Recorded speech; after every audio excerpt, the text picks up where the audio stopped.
इत्तेहादी हुकूमत को 1 साल हो चुका और इस 1 साल में हमें जो बताया जाता है कि जनाब जो फेडरल ब्यूरो ऑफ स्टैट्स जो है वहाँ से कुछ आदाद शुमार जो आते हैं स्टेटिस्टिक्स डिपार्टमेंट से उसके मुताबिक 1 साल पहले आपका इन्फ्लेशन रेट जो था वो 34% के करीब था, which is come down to 1.5% और 6 या 7 पता नहीं कितने सालों की जो है वो एक रिकॉर्ड तोड़ दिया। पाकिस्तान में महंगाई की शरह इतनी कम हुई है, लेकिन ऑन ग्राउंड सिचुएशन क्या है? ऑन ग्राउंड सिचुएशन ये है कि जो रमज़ानों से पहले 128-130 रुपये किलो चीनी थी वो आज 175-180 रुपये पर पहुँच चुकी है।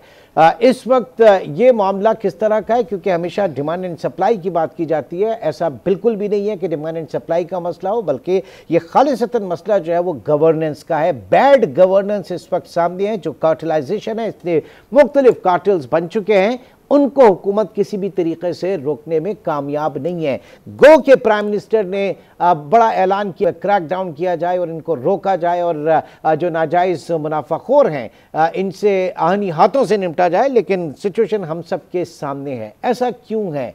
इस वक्त महंगाई इतनी क्यों बढ़ रही है? पर्टिनेंट अगर 1 हफ्ते के अंदर हम बात करें, महंगाई जो है वो खाने पीने की अशिया में इतनी क्यों बढ़ी, इसके पीछे क्या वजह है, ये जानेंगे। हाजी अब्दुल रऊफ इब्राहिम साहब इस वक्त हमारे साथ मौजूद हैं स्टूडियो में, जो कि चेयरमैन है Karachi whole sales grocers association के। बहुत शुक्रिया हाजी साहब आपके वक्त का। आप टाइम टू टाइम इस बात को आगाह भी कर रहे थे, बता रहे थे कि महंगाई आने वाली है और हुकूमत ही कह रही थी कि जनाब 34% से 1.5% जो है वो इन्फ्लेशन आ गया और चीज़ें बहुत अच्छी हैं, बेहतरी की जानिब। ये क्या हुआ अचानक? चीनी तकरीबन 175 से 180 रुपये इस वक्त जा पहुंची है, वजह क्या है? देखिए बात आप समझने की कोशिश करें कि हम लोगों ने, कोई भी जो ताजिर होता है या आवाम में से हम ब्यूरोक्रेट्स हों या सियासतदान हों या हमारे आर्मी वाले हों या हम आवाम हों, हम तो एक ही बात है ना, हम तो साथ ही हैं। लेकिन हमें जुदा किया जा रहा है गरीब आदमी को, मिडल आदमी को। यानी 126-27 की चीनी की कॉस्टिंग होती है, यानी दिसंबर से लेकर आज जनवरी फरवरी भी हो गया और फुल सीज़न है। इसमें कार्टेल सिस्टम बनाया हुआ है शुगर मिल मालिकान ने, मैं आपके सामने कह रहा हूँ। और ये भी बताना चाह रहा हूँ कि सट्टा माफिया उनके ग्रुप बने हुए हैं, मसनूई बहरान पैदा किया जा रहा है, जगह जगह क्रैक डाउन करने की ज़रूरत है। यानी गोदामों में भरी हुई हैं चीनियाँ, और इसको आज तो ये आलम है कि हमें चीनी नहीं बेचनी। हत्ता के हमारे 9 महीने आउट करें ना, कहाँ गोदामों में भरी है, जरा खुल के, हमेशा बड़ा खुल के बोलते हैं। हमें बात करने देंगे आप मुझे, तो मैं बता दूंगा। बोले, बताएं खुल के बताएं। अभी हम जो है ना, जो अब हमारे वजीर आजम, क्या उनको आवाज़ नहीं जा रही है? क्या गरीबों के लिए इन्होंने कहा कि 130 रुपये में हम चीनी बिकवाएंगे? यानी शुगर मिल पासमा से मिल लेकर और वजीर तिजारत और पैदावार के फैमिली बिजनेस है, उनको पता है पूरा किस तरह से चलती है। देखें, उनको वो किया गया कि भाई 1-1 किलो तकसीम होगी बाजार में। यार ये कैसा आप बदनसीब माहौल हो गया है कि हमारा क्रॉप होते हुए, और हम गन्ना हमारा है, हमको इंपोर्ट थोड़ी कर रहे हैं चीनी वाफिर मिकदार में है। मैं जनरल आसिफ मुनीर साहब से आपके टीवी के तवज्जुह से हाथ जोड़ के दरख्वास्त करता हूं कि देखें, सियासतदान इसमें किरदार अदा नहीं करेंगे तो फिर कहां आवाम जाएगी? हम आखिरी उम्मीद आप पे लगाए हुए हैं। मसला ये ना कि सियासतदान तो खुद स्टेक होल्डर्स है ना, कितनी पॉलिटिकल एलीट है जिनकी शुगर मिल्स नहीं है। तो फिर मैं आपसे क्या कह रहा हूं कि ये हाथ जोड़ें जनरल साहब, जनरल आसिफ मुनीर साहब, आपने निगरान हुकूमत के दौर में भी जनाब अनवारुल काकड़ से वजीर आजम, जब भी आपने नोटिस लिया था 178 की चीनी 115 तक लाए थे, क्रैक डाउन हुआ था, एजेंसीज इन्वॉल्व हुई थी, FIA इंटेलिजेंस इदारे काम करते हैं ना। अगर किसी को कोई गलत फहमी है ये कि ये हम इदारे काम नहीं कर रहे हैं, लेकिन वो नहीं कर रहे जो सियासतदानों को करना चाहिए।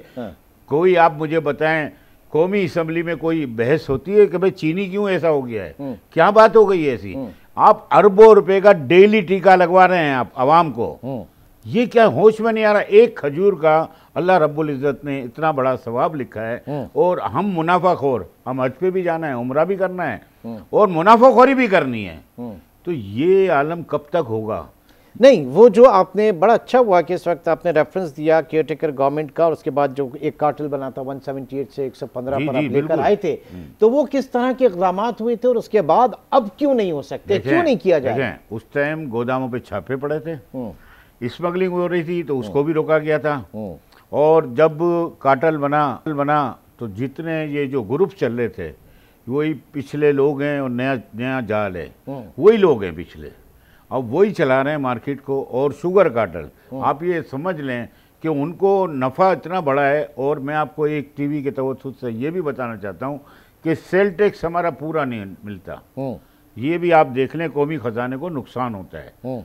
आप ये अंदाज़ा लें, ट्रैकिंग सिस्टम लगा हुआ था, वो कहाँ गया? ट्रैक एंड ट्रेस क्यों नहीं है अब? मुझे आप बताएं कि अगर डेटा ही हमारा डिजिटलाइज आज इस वक्त में, हम 70 साल पुराना हम पाकिस्तान बना हुआ है, तो हमारा डिजिटलाइज क्यों नहीं है? ठीक, कितनी आउट हुई, ये 127 की जो होती है ये मार्केट में कितनी पड़नी चाहिए, कितने की पड़नी चाहिए, इसकी कैरिंग कॉस्ट वगैरह सारी चीजें? देखें 130 चाहिए, इनफ। और है इस वक्त चीनी है इस वक्त गोदामों के अंदर वाफिर मिकदार में है, यानी मैं आपके टीवी के तवज्जुह से कहता हूं कि वाफिर मिकदार में है और हर जगह मौजूद है।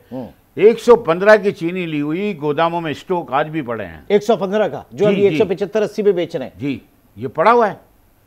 अब मैं आपको कहा ना कि सेल टैक्स की भी निशानदेही की जाए कि पिछले निगरान हुकूमत में ये हुआ था कि 75 लाख टन का क्रॉप हुआ, तो इसमें सेल टैक्स कितना वसूल हुआ? तो उन्होंने बताया था, मेरा ख्याल चेयरमैन FBR थे, उन्होंने कहा था कि 37 लाख टन। तो बकाया कहाँ जाता है? ये कौमी खजाने को नुकसान होता है, इसको देखा जाए। और मैं ये समझता हूँ कि ये चीनी बहुत बड़ा मसला नहीं है, अगर हल करना चाहें हुकूमत वक्त, वजीर दाखिला, यानी अगर ये तो हमारी सियासी कैबिनेट क्रैकडाउन तो कर रहे हैं, आए नहीं ना खबरें, वजीर आज़म ने क्रैकडाउन के लिए बना दिया, क्या बना दिया, क्या कर दिया? मुझे आप बताएं चीनी क्यों बढ़ रही है फिर?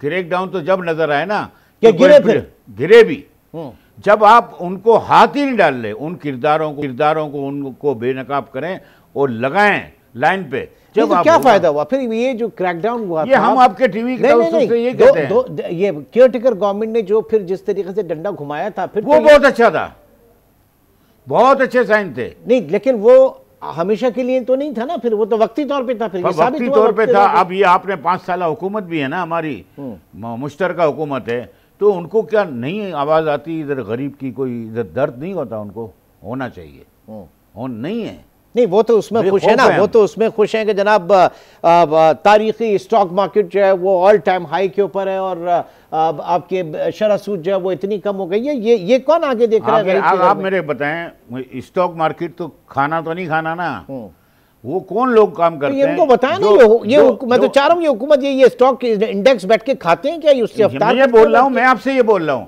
कि मिडल लोग या गरीब लोग, वो स्टॉक एक्सचेंज से क्या वास्ता है? मुझे आप बता दें, वो तो 3 वक्त की रोटी के लिए परेशान है। 25,000 तो सैलरी है नॉर्मल, कहां से बिजली का बिल भरता होगा, कहां से चीनी लेगा? एक वो होती है, एक जरा ट्राई कीजिएगा कौकब इकबाल साहब को, जो कि कंज्यूमर एसोसिएशन ऑफ पाकिस्तान के चेयरमैन भी हैं, कुछ होता है इस तरह की एसोसिएशन? मैं ये बता रहा हूँ, आपको भी बता रहा नहीं चले, वो तो हुकूमत है। एक होता है ना, एक कुछ एसोसिएशन, सार्फिन की एसोसिएशन होती है जो एक प्रेशर डालती है हुकूमत पर। पाकिस्तान में है ऐसा कुछ? बिल्कुल है। देखें, अभी आप देखें कि कई सालों से हम देखते आ रहे थे कि प्राइस लिस्ट पे अमल दरामद नहीं हो रहा है।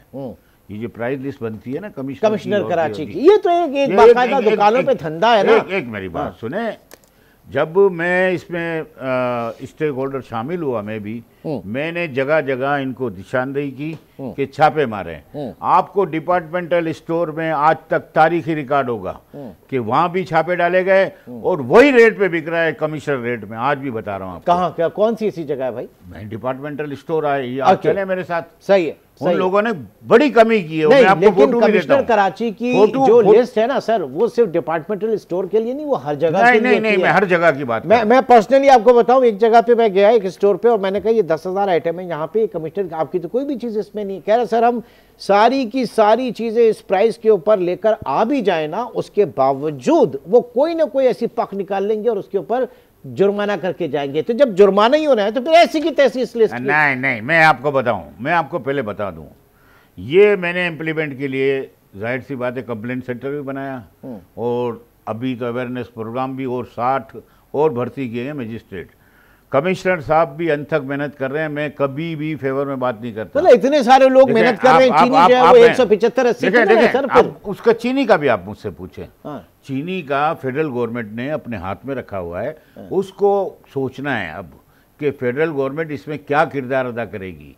दालें चावल बताएं ना जरा सर, आप तो ग्रोसर्स एसोसिएशन क्या बताएं दालों वालों के दालें के मैं बता देता हूँ आप कि माश की दाल 365 रुपये होलसेल में, जो आज 350 हो चुकी है, और रिटेल में ये 360-70 में बिकनी चाहिए, 80 में बिकनी चाहिए। लेकिन बाज़ जगहों पे मैं 70% की बात कर रहा हूँ, 30% पे तो अमल दरामद हो रहा है, 70% वही 460 की बेच रहे हैं। नहीं, लेकिन आप जिन डिपार्टमेंटल स्टोर्स की बात कर रहे हैं, यहाँ पे बैठ के लेट से मैं एक नाम ले दूं किसी भी XYZ स्टोर का, उसके बाद वहां पे देखिए आवाम का जम्मे गफीर, उसके बाद वहीं उनके ऊपर जो है वो लाठीचार्ज हो जाएगा पुलिस का, लोग तजलील उनकी हो रही होगी 10-5 रुपए सस्ती चीज के लिए। नहीं, तो कल्चर हमने कर दिया है। देखिए मैं आपको बताऊं, अगर आप 70% में बोलता हूं कि इस पे अमल दरामद नहीं हो रहा है, 30% अमल दरामद हो रहा है। अभी आप समझ लें कि आटे की कीमत, जो अभी गंदम की कीमत 74 रुपए है, उसका आटा चक्की का 100 रुपये मुकर्रर किया गया है। ये बात आप बेसिक खुराक है ना एक इंसान की, चक्की का आटा 100 रुपये और फाइन आटा 90 रुपये मुकर्रर किया है होलसेल में, और फाइन आटा 100 रुपये रिटेल में मुकर्रर किया है। आज भी 120 बिक रहा है। मैंने ये अभी बात की थी आज रिसेंटली, और मैंने कहा ये सर ये तो बहुत ओवर नफा है। अगर आटे पे भी आप ये सोच रहे हैं कि 10,000 टन डेली पिसाई हो कराची की, तो अरबों रुपए का, करोड़ों रुपए का टीका लगेगा। तो इसको रोकें, इसके ऊपर इम्प्लीमेंट हुआ है, और बाकायदा भी छापे लगे हैं, और जितने भी मुनाफाखोर हैं उनके खिलाफ ऐलान जंग मैंने भी किया हुआ है कि इस तरह ना हो, गरीब और मिडिल लोग को रिलीफ आपने किया ना। मैं तो हाजी साहब कह रहा हूं कि हुकूमत क्यों नहीं करती ये? हुकूमत देखें, हुकूमत के लिए हम मैं आप मुझे बोलते हैं पंजाब में कुछ मुख्तलिफ है, पंजाब में मुख्तलिफ है। पंजाब में माने ना फिर इस बात को कि मरियम बीबी वहां पर काम कर रही है, माने ना फिर इसके ऊपर बड़ा जो है वो किया जाता है, वहां पर काम हो रहा है, वहां पे सीएम काम कर रहा है पंजाब में। देखें सीएम वहां काम कर रहे हैं और उसकी एडमिनिस्ट्रेशन काम कर रही है, एडमिनिस्ट्रेटर काम कर रही है, बिल्कुल हक बात कर रहे हैं आप भी। लेकिन आप ये बताएं 15 रुपए की रोटी जो अनाउंस हुई है, अभी तक मैं कमिश्नर साहब से यही कह रहा हूं कि सर इम्प्लीमेंट मुझे नज़र नहीं आ रहा है। जब आटा इतना सस्ता है, 44 रुपए का आटा था तो 5 रुपए की रोटी थी, 88 रुपए का आटा है तो 15 रुपए आपने रोज रेट फिक्स कर दिए, तो 20, 25, 30 क्यों बिक रही है? सही। उनके ऊपर क्रैकडाउन क्यों नहीं हो रहा? शीर माल ताफ्तान में आपके टीवी के तवज्जुह से कहना चाहता हूँ कि ऐसा ना करें। 2 वक्त की रोटी नहीं है लोगों के पास, वो नमक से रोटी खा रहे हैं, तो उनको भी लूट लें आप। ठीक, मैं आपके टीवी के तवज्जुह से ये कहूंगा कि अगर चीनी पे अगर अमल दरामद नहीं हुआ तो मैं आपको यकीनी कहता हूं कि जनरल आसिम मुनीर को स्टिक उठानी पड़ेगी। इससे पहले अमल दरामद मुझे नजर नहीं आ रहा। और आप यकीन माने ये 200 से प्लस जाएगी चीनी, अगर जिस तरह ये माहौल बना हुआ है। तो इसका मैं आपसे ये कहूंगा कि ये कर इम्प्लीमेंट जब ही होगा जब सियासतदान दूर हों कि भाई असल इम्प्लीमेंट है क्या। नहीं तो सियासतदान अगर दूर हो गए तो फिर क्या वो क्या आवाम की खिदमत करने के लिए सियासत कर रहे हैं? नहीं हो रही, नहीं खिदमत हो रही। मैं कहता हूं नहीं हो रही है।